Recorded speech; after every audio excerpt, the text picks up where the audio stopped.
Jaya Radha Madhava Kunja Bihari.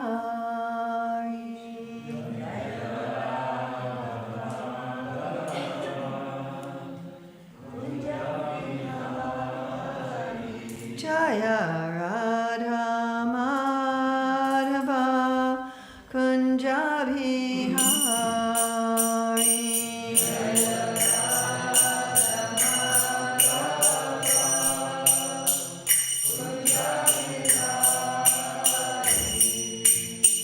Gopi Jana Ballabha Girivaradari.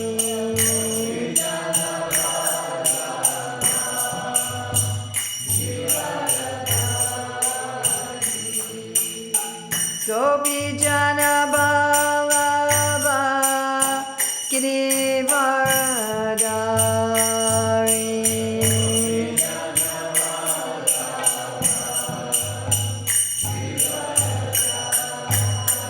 Yasodanandana Braja Janaranjana.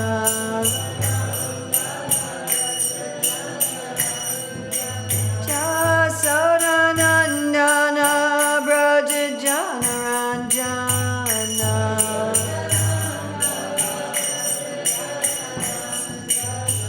Yamunatiravanachari.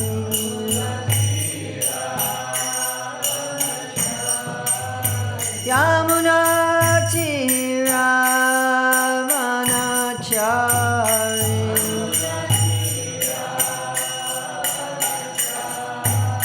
Jaya Radha Madhava Kunja Bihari.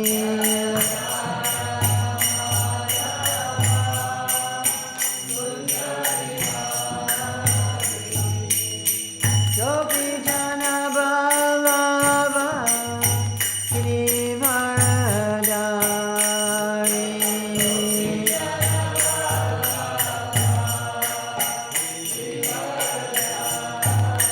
Yasodanandana Braja Janaranjana.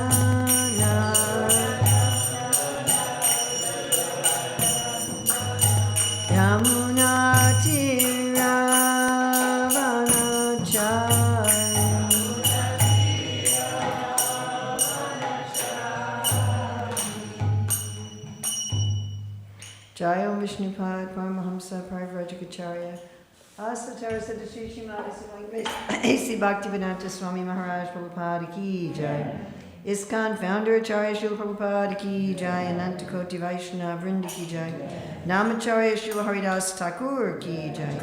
Prem Shikaho Shri Krishna Chaitanya Prabhu Nityananda Shri Advaita Gadadhar Shivasadi Gaur Bhakta Vrinda Ki Jai. Shri Shri Radha Krishna Gopinath Shai Mukunda Radha Kunda Giri Govardhana Ki Jai.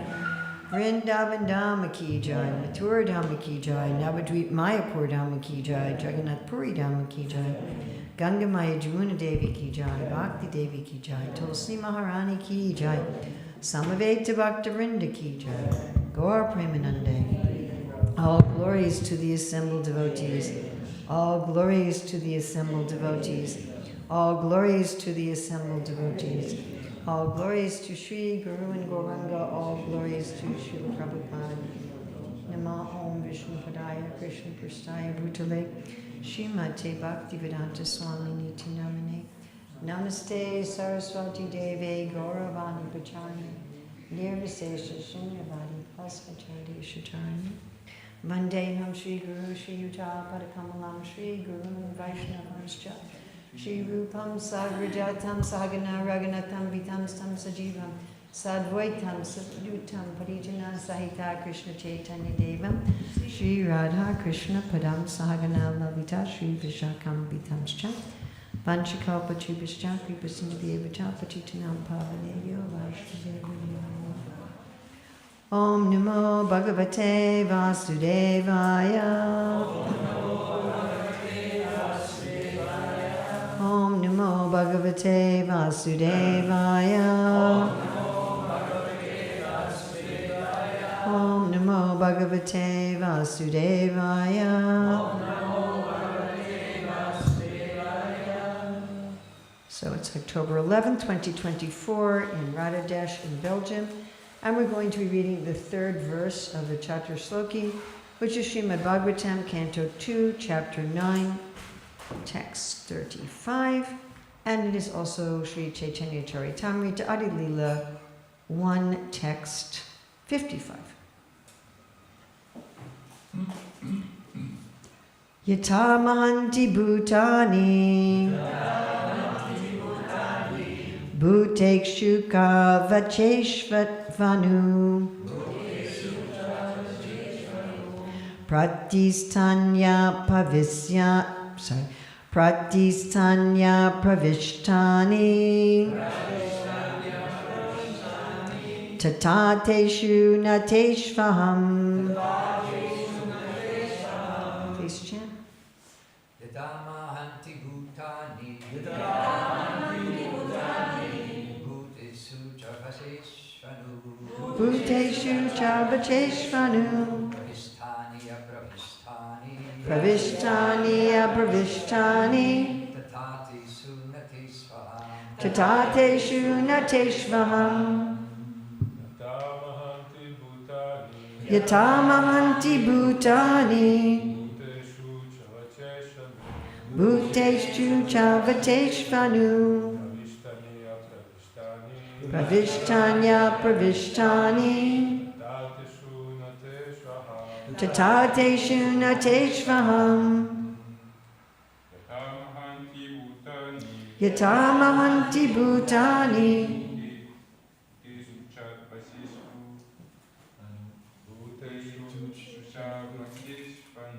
Bhuteshu Chavaseshvanu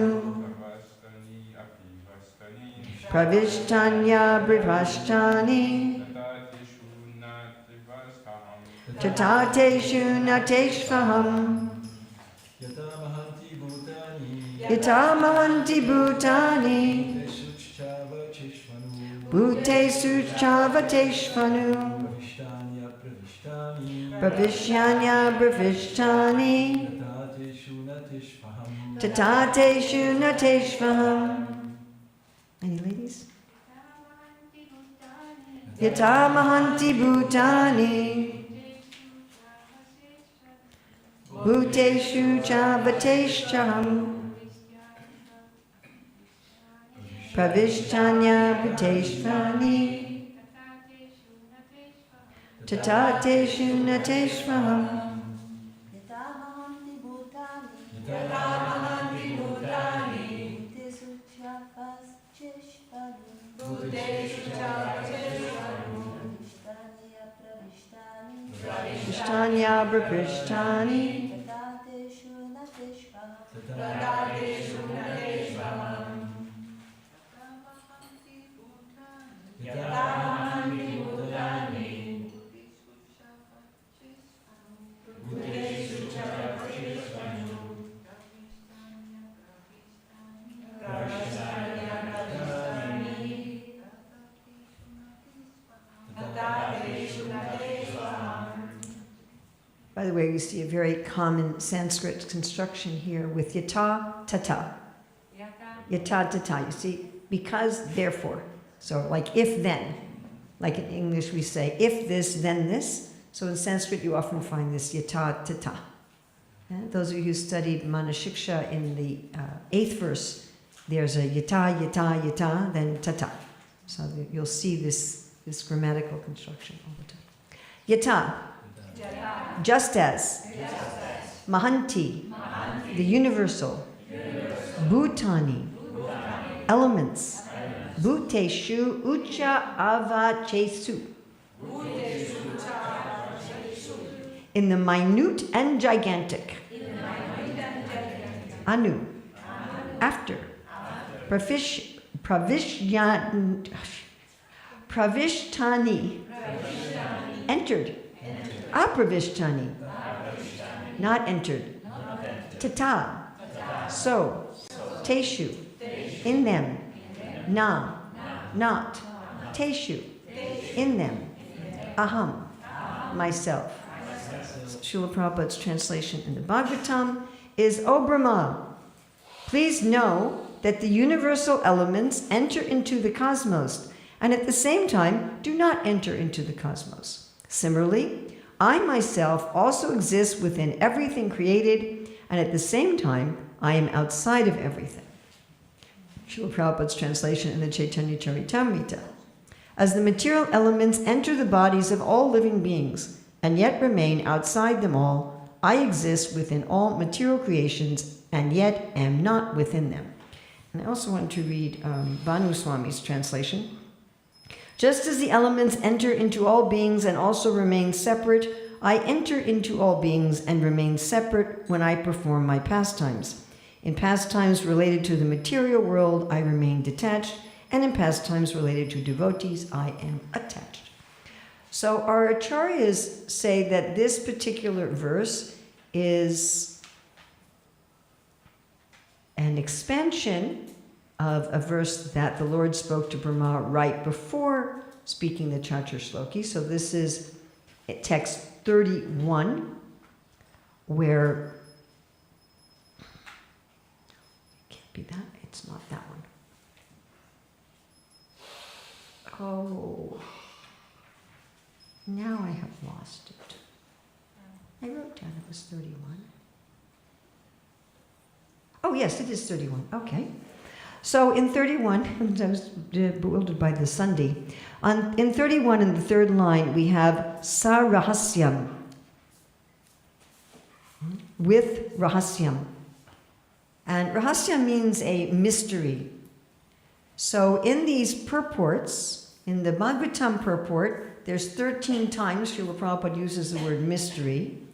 3 times he uses the word mysterious. And 1 time in the Chaitanya Charitamrita purport, he uses the word mysteries. So altogether, you have 17 times with both purports together that he's using some form of the word mystery, which was related to the word rahasyam. And with the idea that this verse is revealing to Brahma the mysteries that Krishna said he would reveal in text 31. So text 31, I will tell you all the mysteries, and that's being taught in this verse. So before we read anything of the purport, can anyone tell me what core Siddhantic principle this is about? Achintya Bheda Bheda Tattva. Just like there's air inside your body, but there's air outside, so Krishna's in everything, and yet he's separate from everything.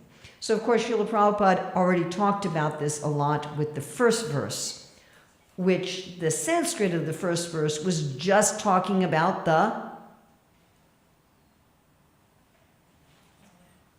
before the creation there's only I. During the creation there's only I. After the creation there's only I. So that first verse is only talking about the with Achintya Bheda Bheda Tattva. It's only talking about the are oneness and difference. The first verse was only talking about the oneness. But Srila Prabhupada ends up talking a lot about the difference.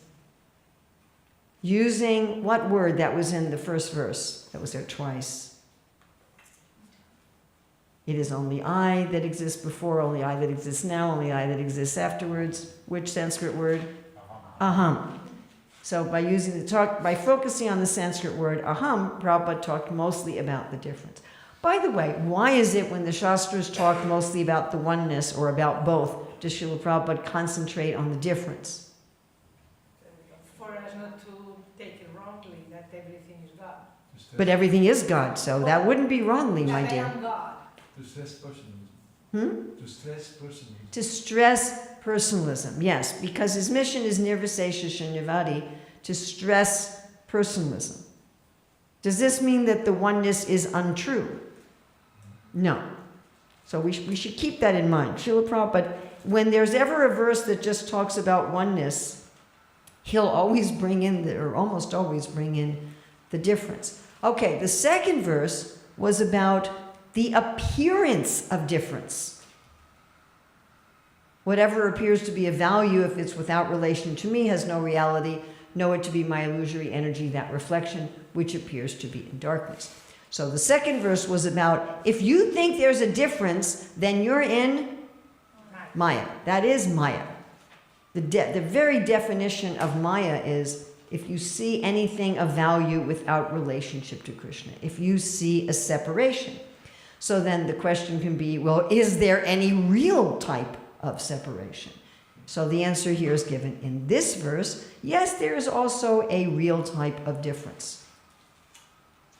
And that difference is that the Lord is everywhere, and yet he also retains his separate identity. So this verse further clarifies the first two verses. If you just took the verses without commentary. Everybody following me? First verse, I'm everything. Everything is me. There's only me. Second verse, if you think there's anything that's not connected with me, you're in illusion. And if that's all you had, you would only end up with oneness.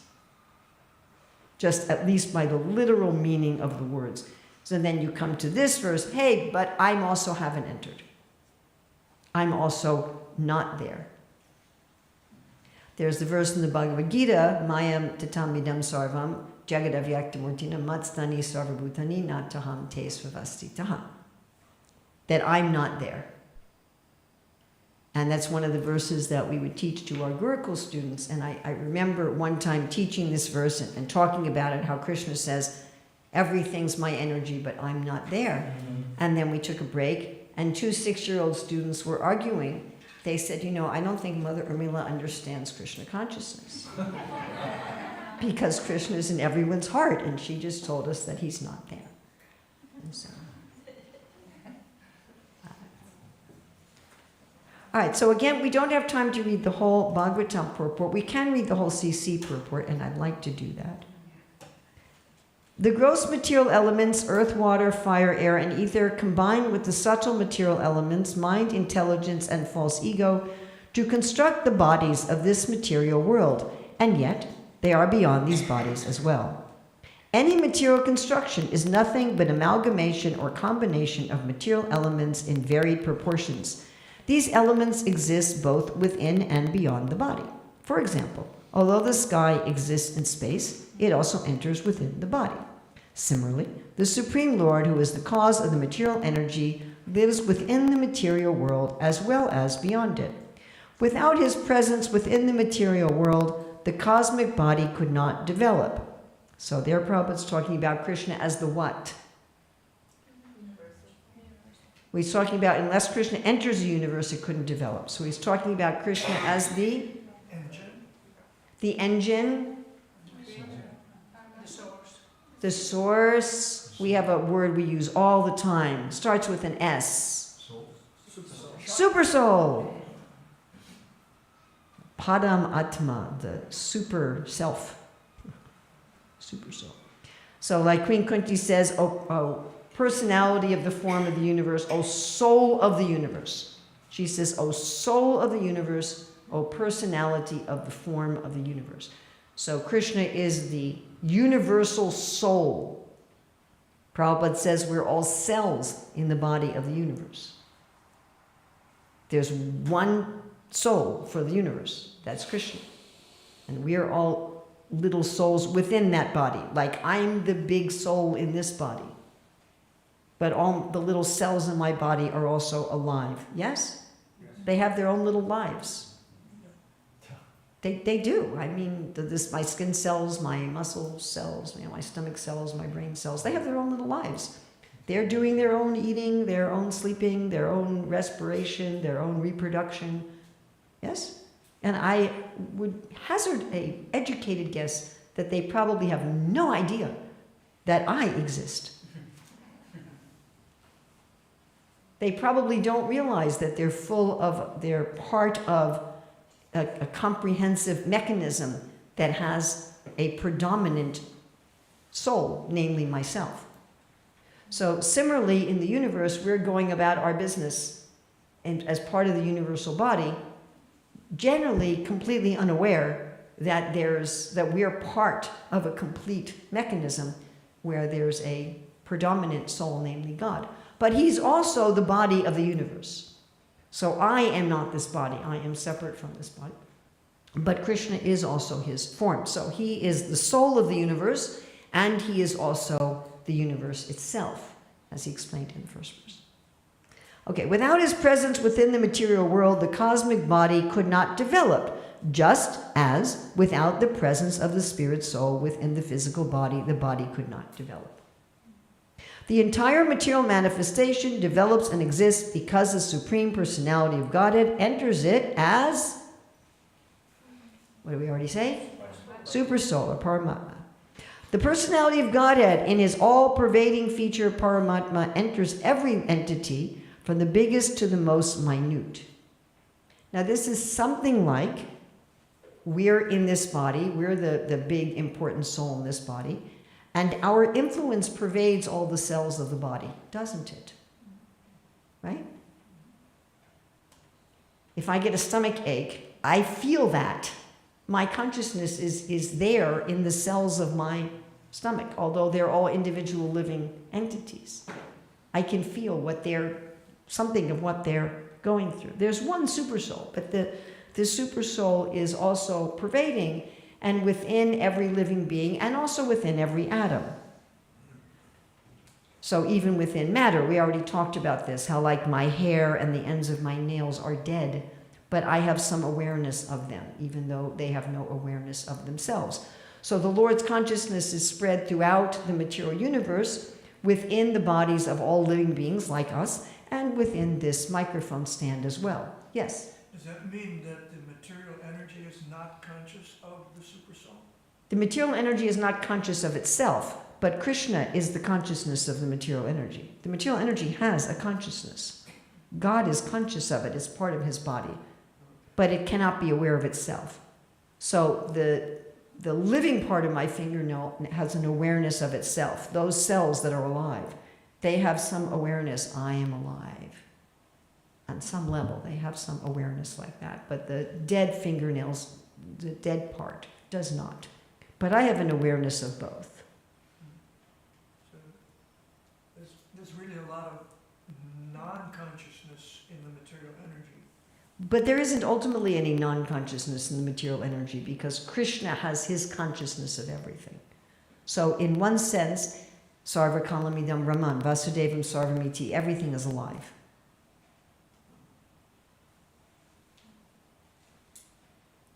Because everything, all matter, is part of Krishna's there. It's part of him and he's alive. But it's not conscious of itself separately because it's not a jiva. Is that clear? Yes? Just like you're conscious of the dead part of your nails. Like I gave the example of these people who have these, I don't know why they have them, but they have these very, very long nails, which I'm a practical person. I can't imagine why anybody would want that. But, and you'll see them, they have their phones and they can't, like I can use the ends of my fingers to type. They can't do that because they have these nails. So they have these, and they can type very fast with their 1 inch, how much is an inch, 2 point something centimeter nails on the end of their fingers, and they can, because they're conscious of the nails. Yes, they have an awareness. When Prabhupada talked about women both taking care of their families and doing devotional service, he compared that to, he said, just like the woman who's taking care of her household, she doesn't neglect her hair. That don't neglect one thing for another. Right? That while you're cleaning your house, you don't neglect your hair. That was Prabhupada's metaphor. So we are also aware of our hair, yes? Those of us who have more than a very small amount of it. Right? You have very little of it, but those of us who have like some actual hair, we have some awareness. Right? I was giving a class in Brazil, and my translator had quite a bit of hair, thick and long hair, and somehow the way she had arranged it that morning wasn't working. So any of you ladies who have hair, you understand exactly what I'm talking about, and it kept coming out of the arrangement. And there were sannyasis in the room, and she was very, she was trying to translate while she was trying to figure out what to do with her hair that kept coming. I mean, sometimes that happens to me while I'm giving a class, like the clip loosens or something, and then I have this hair, and then I'm So my point is we have some awareness of the parts of our body that are not aware of itself. Yes? Yes. And that's different from my awareness of you. I have awareness of you only outside of you. Yes? But isn't material energy represented also as a Durga Devi or in a form of Devata? Yes, so there is also, do you want to add another level of complexity to this? So yes. You wanted to take something also very complex and make it even more complex. So, yes. Is she a jiva? Is she Shakti? Durga Devi is an expansion of Lakshmi Devi. So she's the energy. So yes, you can explain it like that. That she's Krishna's energy and he's aware of her because he's aware of energy. And she's aware of herself. And she's also aware of herself. So yes, you could say that also. But that doesn't mean like this microphone stand doesn't have independently as a microphone stand any awareness of itself or any desire. If I decide not to use it, it's not disappointed. Do you understand what I'm saying? So if I said to somebody, would you bring me flowers from my puja? And then I say, nah, I don't need them. They might feel disappointed. They might feel, oh, I thought I could do some service and now I can't do that service anymore. They might feel sad. But if I take the microphone out of the stand and hold it in my hand and put the microphone off to the side, the microphone has no sadness involved in it at all. It's not like, oh, I didn't get used for the class. Or, when you turn off your computer, it's not like, you're not paying attention to me anymore. And I know that our machines sometimes seem to have a mind of their own. Like they don't always do exactly what we tell them to do. Right? But then we become very disturbed. Like the other day, my computer wouldn't properly turn off. And immediately I was in anxiety and I had to call the repair people and say, what do I do? How do I get my computer to work? You expect that you have a machine and you say do this and it does this and don't do this and it doesn't do that and it obeys you without question and that it doesn't have any independent desires. So that's not true with living entities. If you treat a living entity like that, then you're a demon. That's one of the definitions of evil. That I see another living being as an extension of my own desires and I don't consider or permit them to have any desires of their own. That's part of the mentality of abusers, by the way. You exist just to meet my needs, and you have no boundaries. You have no needs. You have no desires. You have no feelings. You only exist for my pleasure. So that is, you follow? Yeah. So that's a difference between a living entity. Of course, when we see that so-called matter is also part of the body of God, then we also see that in one sense there is a desire even in matter, but that's a desire of Krishna. It's not the desire of the matter itself. So Krishna does have some desire about how we use the microphone stand, but the microphone stand itself has no desire. Is that all right? Does Durga Devi have some desire? Yeah, definitely. She also wants her energy to be used in Krishna's service. And how exactly that works, I don't know. I'm sorry. That's beyond my pay grade. I hope someday I'll figure that out. It would be cool to figure that out.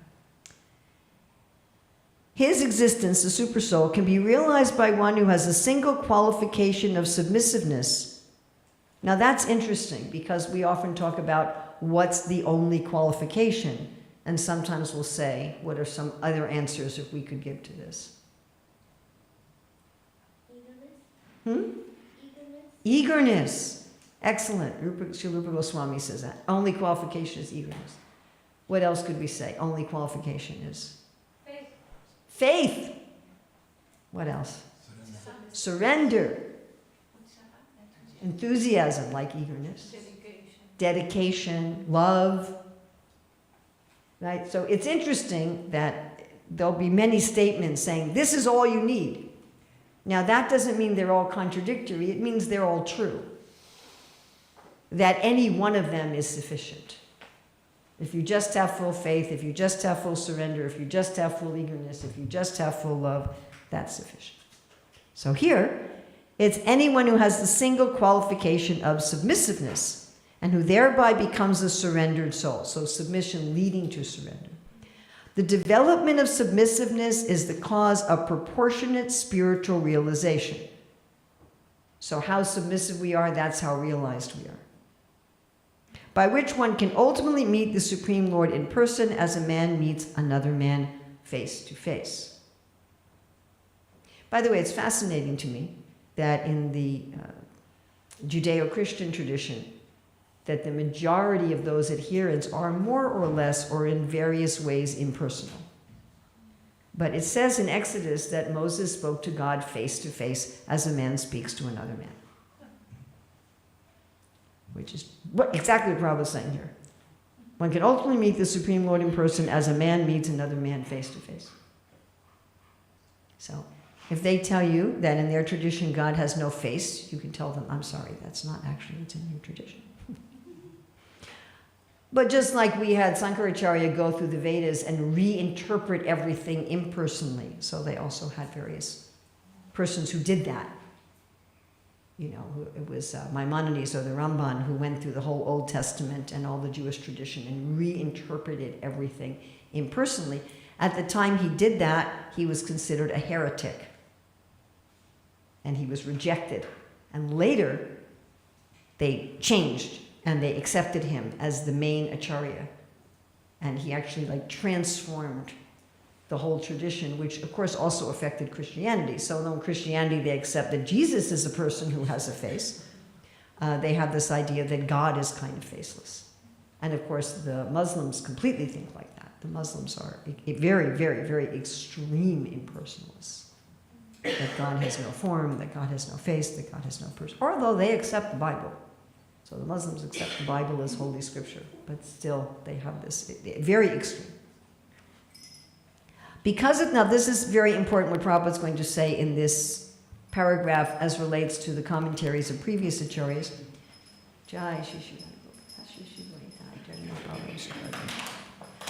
Because of his development of transcendental attachment for the Supreme Lord, a surrendered soul feels the presence of his beloved everywhere, and all his senses are engaged in the loving service of the Lord. Now listen to how Prabhupada is going to describe this. This is unusual. If we think about the verse with Ambarish Maharaj, Vaimana Krishna Padara Vindaiho, which is interesting. We were reading that verse after Mangalarti, I think it was yesterday. There was a reference to that about how Mauna means only talking about Krishna. Was that yesterday? Yes? Right? And I was thinking about, Prabhupada gave the example of Maharaj Ambarish, and I thought, Maharaj Ambarish is a king. As a king, he could not possibly just be talking directly about Krishna's name, form, qualities, and pastimes in the spiritual world. He would have to say, okay, what's happening with our border over there? And have you been dealing with the uprising of those people? And are there people complaining in that town over there? And what's going on with the treasury? He'd have to do that. So it was very interesting that Prabhupada was giving him as an example of someone who only talked about Krishna. Because he's only talking about Krishna because he sees everything in relation to Krishna. He sees Krishna everywhere. Just like we have Bhishma, one of my favorite verses. And that man who spoke on thousands of subjects with thousands of meanings and fought on thousands of battlefields with thousands of men, now stopped speaking and fixed his wide open eyes on the personality of Godhead who stood before him with golden garments that glittered and shined. And I might be messing up one or two of the words. So this idea that, one can engage in so many things, but always be seeing Krishna. And Prabhupada usually talks about Maharaj Ambarish as that verse in the Bhagavatam, how he was using all of his senses, right? How he was using all of his senses in the service of the Lord. Now listen how Prabhupada's going to talk about it here. All his senses are engaged in the loving service of the Lord. This is just straight from Vishwanath Chakravarti Thakur's commentary on this verse, but how Prabhupada gives it his own flavor. His eyes are engaged in seeing the beautiful couple, Sri Radha and Krishna, sitting on a decorated throne beneath a desire tree in the transcendental land of Vrindavana. His nose is engaged in smelling the spiritual aroma of the lotus feet of the Lord. Similarly, his ears are engaged in hearing messages from Vaikuntha, and his hands embrace the lotus feet of the Lord and his associates. Thus the Lord is manifested to a pure devotee from within and without. This is one of the mysteries of the devotional relationship in which a devotee and the Lord are bound by a tie of spontaneous love. To achieve this love should be the goal of life for every living being. Okay, we do not, as I've been telling you, have time to read the whole Bhagavatam purport, which is why I've been asking you to read these also on your own. So Prabhupada's talking about in the beginning about how the Lord has entered into the body of everything, and at the same time the elements are outside the body. And he's quoting 2 verses from the Brahma Samhita, Ananda Chinmaya Rasa Pratibhavita Bis, and the verse that I was quoting the last couple days, Ekopi Sarachaitam Jagananda Koti. Then he talks about how the impersonalists cannot imagine that the Supreme Lord can be all-pervading and yet have a personal form. He says here that those with transcendental love can without difficulty see the personality of Godhead in every atom and every movable or immovable object. At the same time, he can see the personality of Godhead in his abode, Goloka, enjoying eternal pastimes with his eternal associates, who are also expansions of his transcendental existence. This vision is the real mystery of spiritual knowledge, as explained by the Lord in the beginning. Sa rahasya tad angam cha, which was text 31 that I quoted, this word rahasya. This mystery is the most confidential part of the knowledge of the Supreme. And he's saying that people can't discover it through mental speculation. Prabhupada, how many times did I say? Does anyone remember? 17 times altogether. He says mystery or mysterious or mysteries.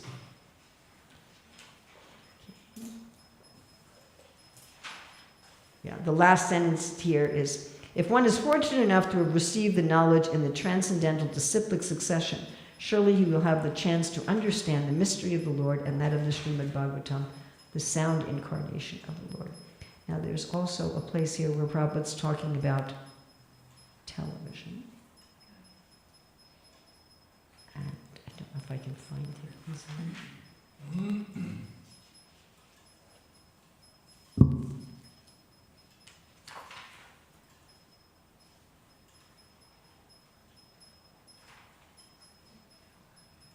I don't think I can find it easily. Prabhupada's talking about how it's like a television transmitted to the heart of the devotee. Okay. So, we struggle with illusion, yeah? We all struggling with illusion? As explained in the previous verse, this tendency to see things separately from the Lord, this tendency to have an exploitive mentality. And I'm sure that any of us who've been practicing spirituality for some time, you know, in the beginning we might have thought it would be extremely easy. Yes, you know, I just thought if I'm a super, super, super fanatical, strict devotee, then it will be very easy. No, that didn't work. You know, felt like a crazy fanatic. You know, and we think like we get rid of things. You know, I get rid of some attachments, some this and that, and it seems to come back, yeah? Or you notice you have it in a more subtle form. Like you've gotten rid of the gross form of it, and then it shows up in a more subtle form. And it amazes me how much attachment I have in various subtle forms. It's just like, wow, my motive for that is that, my motive for that is that, my motive for that is that. And now if we try to become detached from all of our ill motives and all of our attachments, are we going to be successful?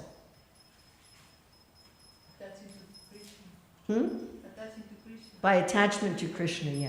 What does Krishna compare all of our attachments to in the Bhagavad Gita, 15th chapter?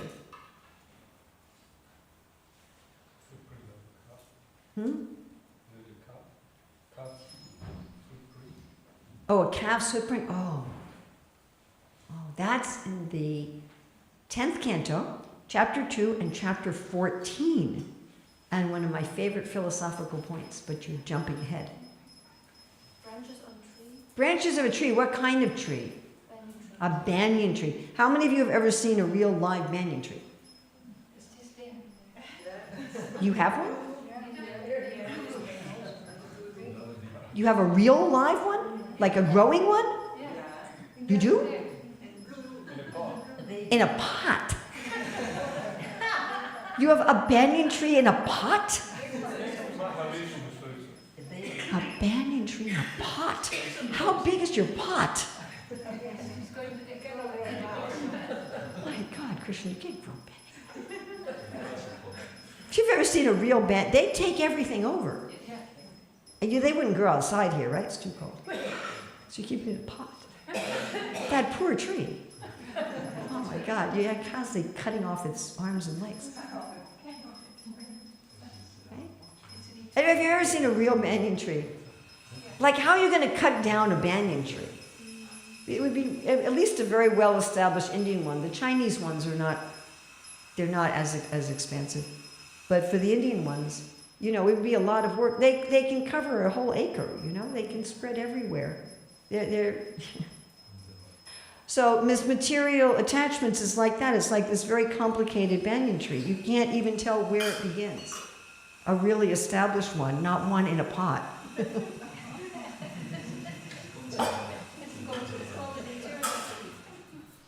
I'm growing banyan tree in a pot. A really well-established one, you can't find out the original root. It's got so many roots coming down from everywhere. The first trunk, you can't figure it out anymore. And so trying to cut it down is almost impossible.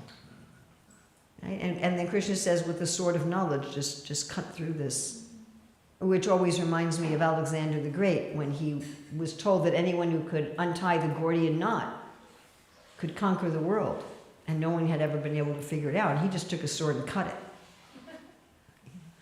So it is a weapon of detachment, but we're not interested just in detachment, because trying to establish just detachment, Krishna says klesho, it's very difficult.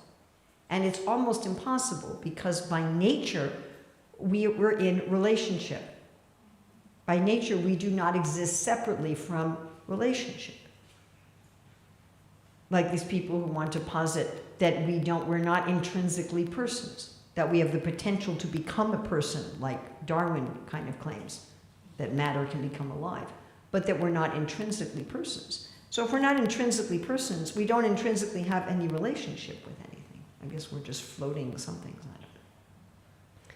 So because we're naturally, our natural situation is to have some sort of relationship, it's very difficult for us to just be completely detached. It's very unnatural, and therefore Prabhupada talks about how the impersonalists, even after achieving Brahman realization, that they often fall down. Avasuddha buddhiya, their intelligence is not yet pure. Why? Because they want relationships. And I was staying at one devotee's house who had a very interesting book. I read the last half of the book. And then I ended up watching a video interview with the author. It was about an Indian woman living in Singapore.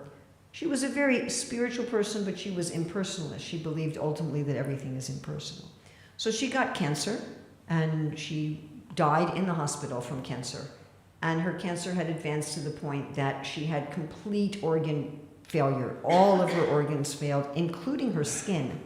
So, you know, her skin wasn't everything. And this happened in a hospital. Okay. Her husband was there, medical staff was there, completely medically documented, which was why she was able to sell a lot of her book, because it was very well documented.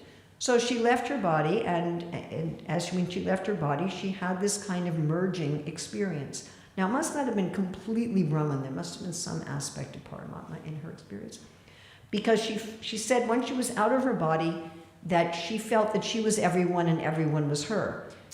She said that anyone that she thought about, she was immediately that person, and she can immediately understand them, and she was just everything.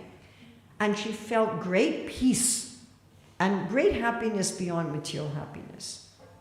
And she said, but in that state, I missed relationships. She said, I decided that I would rather have the illusion of separateness and have a relationship with my husband as an illusion than have this concept of being one with everything. And so she came back in her body. And the reason it became so famous is within 2 weeks she was completely 100% cured. So that's why it happened in a hospital, and it was completely, It wasn't like just somebody saying something. So she became very, very famous. And she wrote this book. So I didn't read it. I read just the second half of the book, like from her near-death experience onward. And I thought, this is exactly what Srila Prabhupada is talking about. Exactly what Prabhupada is talking about. I read another not empirically documented testimony of a similar thing, of someone who had achieved impersonal realization and was, constantly in Brahman consciousness and feeling that I am everything, everything is me, we're all one. And then he said, after a while, I wanted again to experience an illusion of separateness so that I can have relationships with other people. And I thought, that is exactly what Prabhupada says happens. We're naturally in relationship. We're anandamaya vyasat. We naturally want to enjoy, and we want to enjoy through relationships, even if it's relationships with objects, even relationship with food or something. And therefore, just trying to be detached is extremely difficult. It's actually unnatural. And even if we succeed at it, like these persons succeeded at it, we tend not to like it. We tend to go, I don't like being completely detached. So, of course, we should cultivate detachment along with attachment, but that detachment should be cultivated with attachment. Something like a person who gets married, the idea of marriage is you're now detached from having a romantic relationship with anyone else. But the basis of that is your attachment to your spouse. If you're just going around going, she's not really pretty, she's not really pretty, that's probably not going to work, because probably one of those people at least probably is pretty. But if you're actually attached to your spouse, then it's much easier. Everybody, this makes sense? Right? Or if you have a job that you like and you're constantly not job hunting. If you're miserable in your work, that's something else. But if you have a job that you enjoy, you're not even looking for another job. Like, I enjoy this job. And if someone comes and says, would you like to do what? I'm happy where I am. I don't need something else. So yes, we should definitely cultivate detachment as part of our attachment to Krishna. As part of our attachment to Krishna.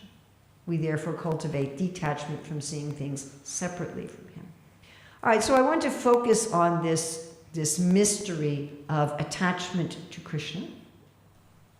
And I'm sorry I couldn't find where it talks about spiritual television, but it does say that, having the vision within. Did you find it? Yeah. Yes, can you read it? I know it's in this purport, which I read in preparation for this class like 3 or 4 times. Okay, that's the mic.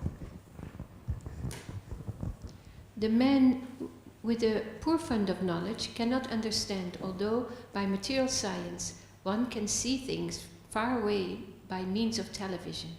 Factually, the spiritually developed person is able to have the television of the kingdom of God always reflected within his heart. That is the mystery of knowledge of the personality of Godhead. Thank you. And again, did you hear mystery? Mystery. Yeah, so that's what Prabhupada was talking about with how you're seeing Radha Krishna on the throne and you're smelling their fragrance. That's being transmitted to the heart via spiritual television.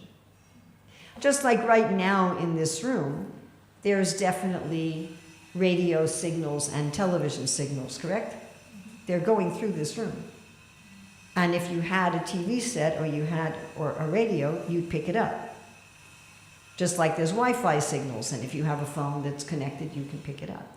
So in the same way, Krishna's pastimes are always, although he is separate, they're actually always here, and it's a question of whether or not we can pick it up. Okay.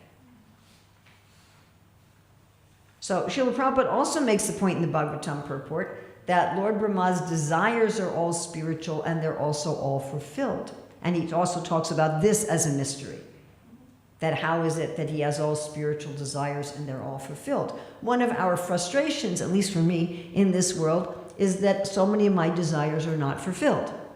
Yes? Do any of you have this frustration? That so many things that I want, and things I want that appear that I should be able to get. Yeah? It seems like, okay, it's right there. I can see it, you know. I should be able to, and somehow I just can't get it. Just doesn't work. Or I get it and then I'm like, no, that wasn't what I wanted. It looked like that, and when I got it, no, that's not what I wanted. It wasn't really my desire. Or I get it and I'm like, wow, I got exactly what I want, and then I lose it. I forget it somewhere, or it gets old, it falls apart. I mean, this is true, at least again in my life, which does simple, mundane things like shoes that fit and aren't leather and can easily be put off and on, as you're a Hare Krishna devotee who has to put your shoes off and on 10 million billion times a day. You know, so just something like that. It's I don't know, I have funny sized feet, and it's a very hard thing for me to get. And if I get it and I say, yes, the perfect shoe, then the company stops making it. Or something. So it's very difficult for me to, you know, it's a mystery. How is it that his desires are all fulfilled? Now, the reason our desires aren't all fulfilled is because our desires are often not spiritual. They're often intrinsically selfish. And therefore, the fulfillment of my desires is going to clash with the fulfillment of other people's desires. If all of us had all of our desires fulfilled, some of those desires would cause harm to others and mess up their desires. So in this world, we're allowed to work for our desires. We have to accumulate the karma to get our desires fulfilled. And then Krishna, somehow or other, has that all work together like some sort of a puzzle. That each of us can have our desires fulfilled that are according to our karma, and the fulfillment of our desires doesn't mess up the fulfillment of other people's desires, because he puts that all together in terms of karma, and he staggers it in different lifetimes and moves different living entities around in different lifetimes, so everybody gets what they've earned without messing up what anybody else has earned. But then, of course, our desires don't satisfy us. Even the so-called perfect things in our life don't fully satisfy us. So if our desires are aligned with Krishna, and Prabhupada talks about how you put a rock in water, and if you put the rocks in all different places, the circles clash, whereas if you throw all the rocks in the same place, the circles are concentric. This, of course, is also inconceivable because each devotee, each pure devotee, has a variety of desires that do appear to conflict with those of other pure devotees. You know, some cowherd boys like to argue with Krishna, and some cowherd boys like to be submissive with Krishna, and that may seem to be also a conflict. Or the cowherd boys want to play with Krishna, and he sneaks off to go be with the gopis.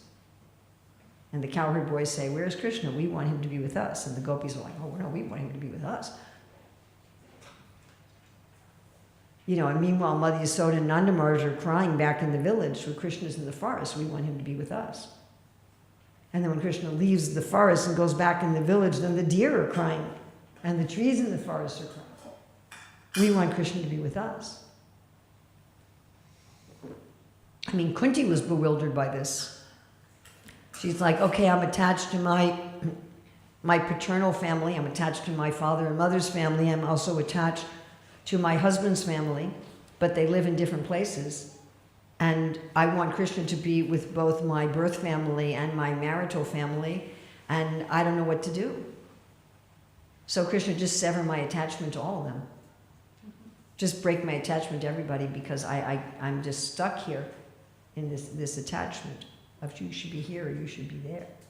So it may seem like that they're also contradictory because we're individual, but they're not. Krishna makes sure that all of his devotees are satisfied, and this meeting and separation is actually part of the relish. It's part of the enjoyment. Therefore, Srila Rupa Goswami takes each rasa and describes it in terms of meeting and separation. So when Krishna's in the village, the forest deer in separation are experienced as much or more ecstasy as they do when Krishna's with them in the forest. And Mother Yasoda, when Krishna's in the forest and she's in separation, is experiencing as much or more ecstasy as when Krishna's in the village. So all these desires are actually all able to be fulfilled, and they're not actually conflicting with one another. There's a kind of harmony. Okay, so Srila Vishwanath Chakravarti Thakur has this purport, which is, as far as I can tell, the basis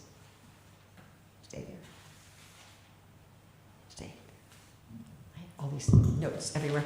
As far as I can tell, is actually the basis of Srila Prabhupada's last paragraph in the Chaitanya Charitamrita. Okay, so Srila Vishwanath Chakravarti Thakur says, the entrance of the elements into the living beings is without attachment, since the elements are not conscious. Like the ether, though I am conscious, like a man who lives in his house without attachment. I remain without attachment while entering, regulating, and protecting all beings. My pastimes are without attachment in relationship to the elements and the living beings within the material world. So Krishna is there neutral. As a super soul, he's neutral. You want to do something sinful and go to hell? Fine, I'll give you that intelligence. You want to do something pious and go to heaven? Fine, I'll give you that intelligence. Whatever intelligence you want, you can have. I'm there as the neutral witness. I'm a friend, Krishna's saying. I'm a friend, but I'm a neutral witness. So that's, I enter and I have not entered in terms of the material world. Okay, now we're looking at I enter and I have not entered in terms of the spiritual. But I desire to show myself to my obedient devotees who have entered my heart. It has this word obedient, which I think Srila Prabhupada has picked up on in his word what? Submissive.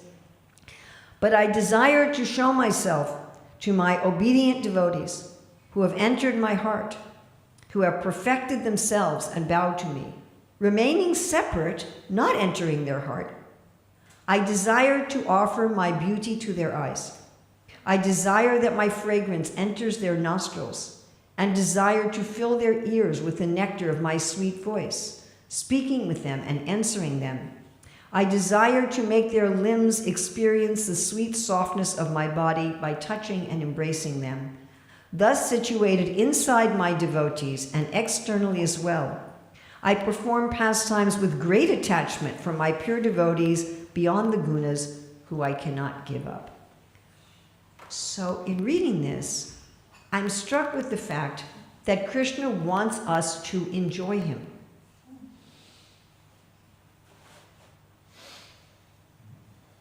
He doesn't want us to try to enjoy his energy separately from him, exploiting him. He wants us to enjoy him directly, personally, and he wants to offer himself for our enjoyment.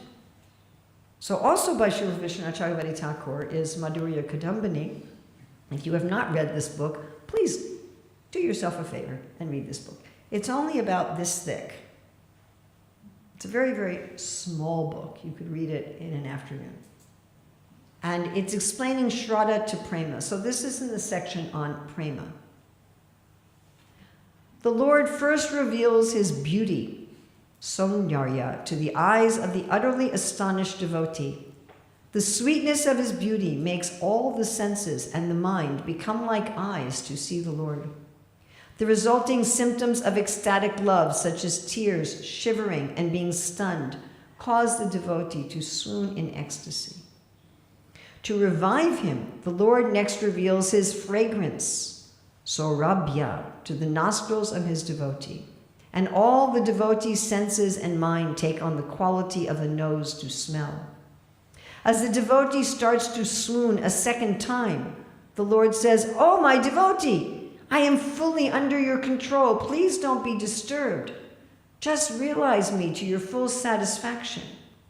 The Lord thus discloses his pleasing voice, so Suvarya, to the ear of his devotee.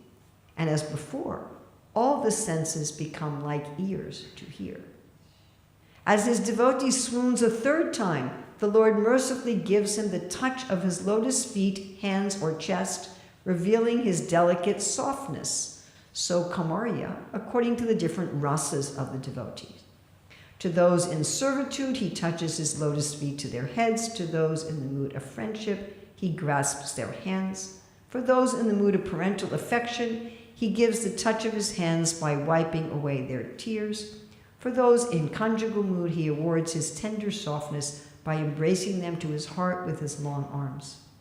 Again, the devotee's senses all take on the sense of touch to feel his softness.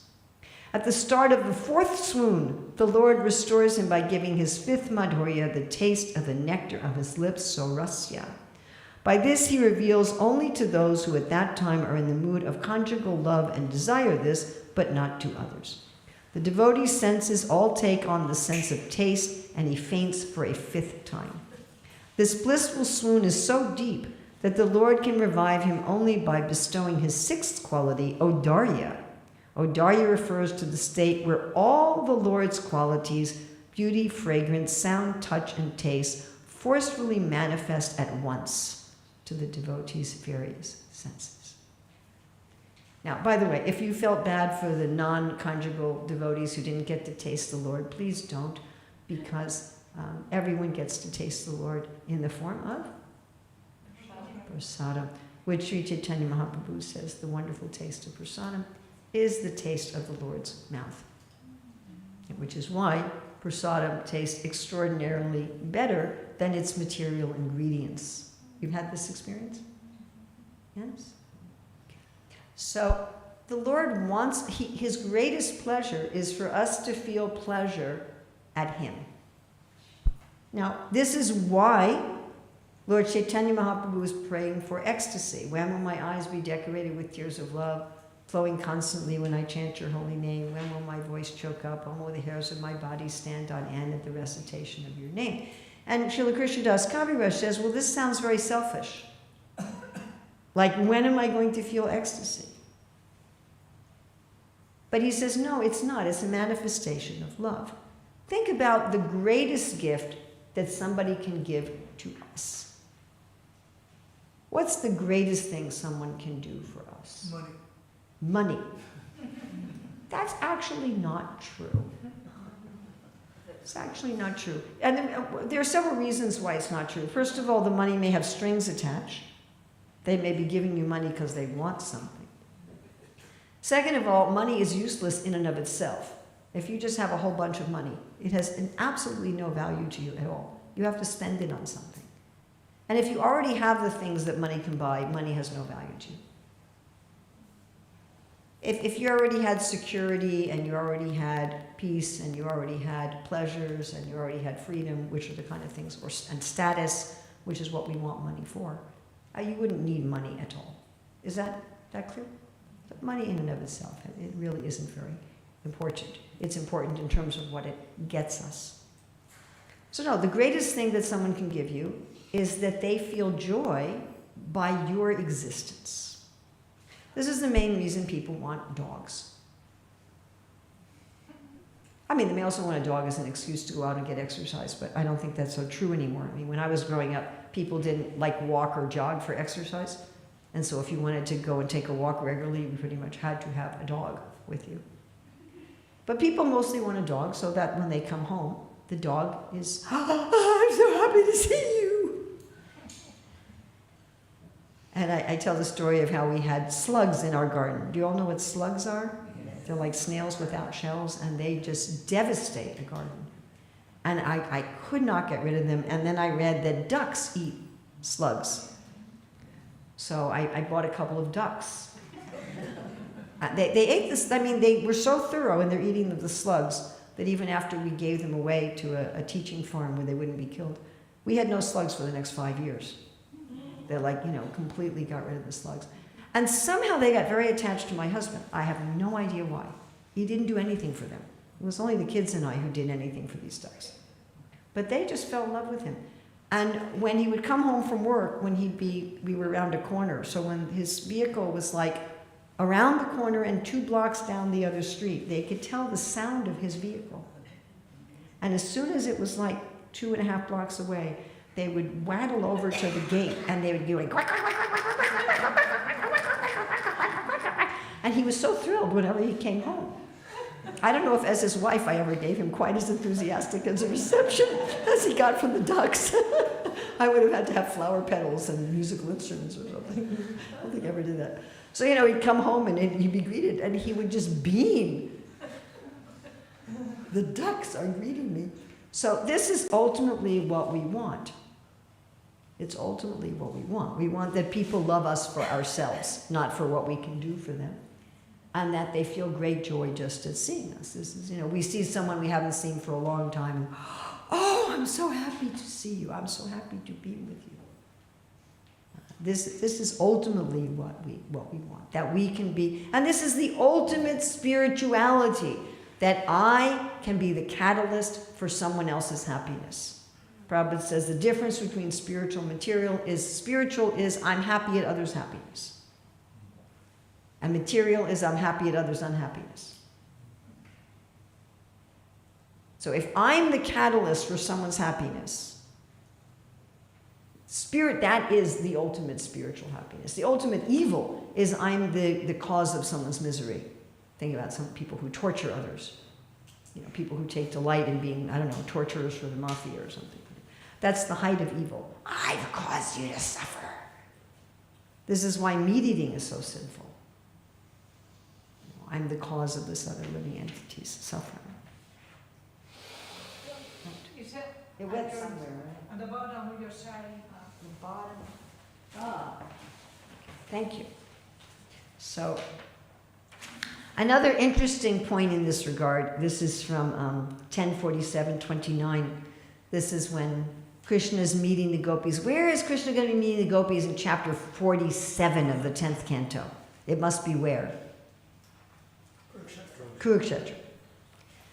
My dear gopis, just as the 5 material elements of earth, water, fire, air, and ether are all pervading in this material world and present in the bodies of all living entities, in the same way, I am always present within you. I reside in your mind, senses, and your life breath, for I have taken shelter in all these places. Okay? So that should be our meditation. How can I get this spiritual television?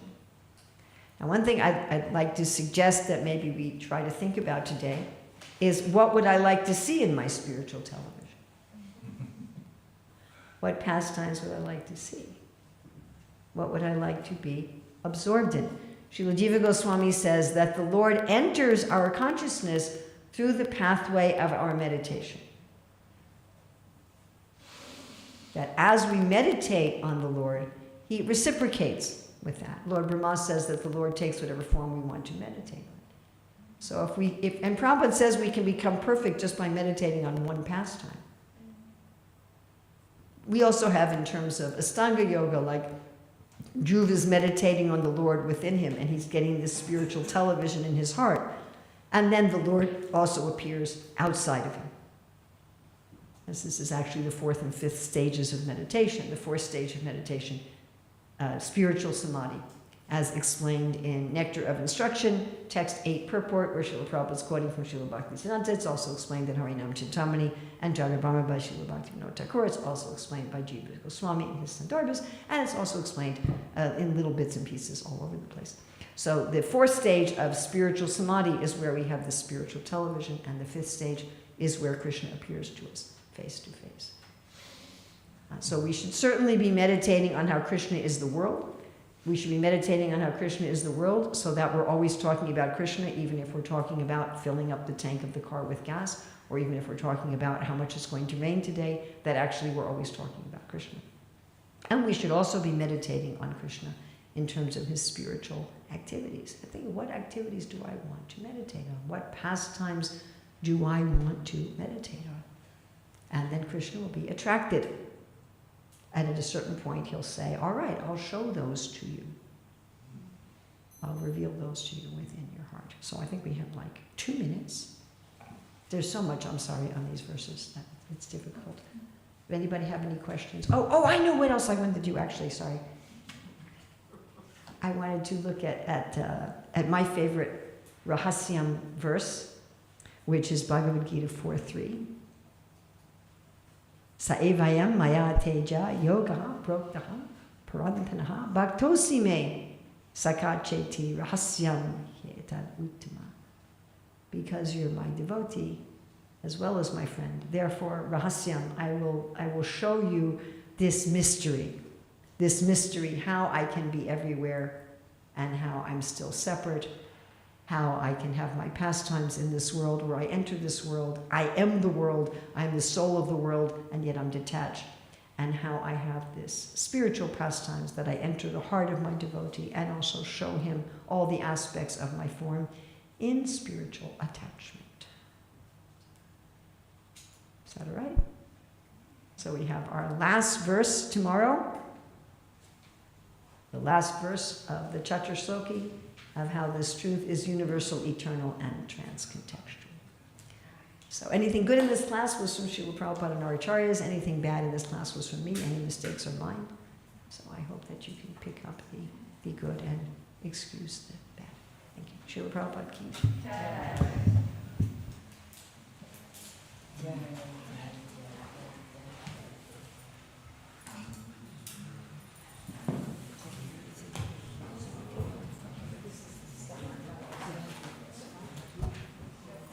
Grace Urmila ki Jai.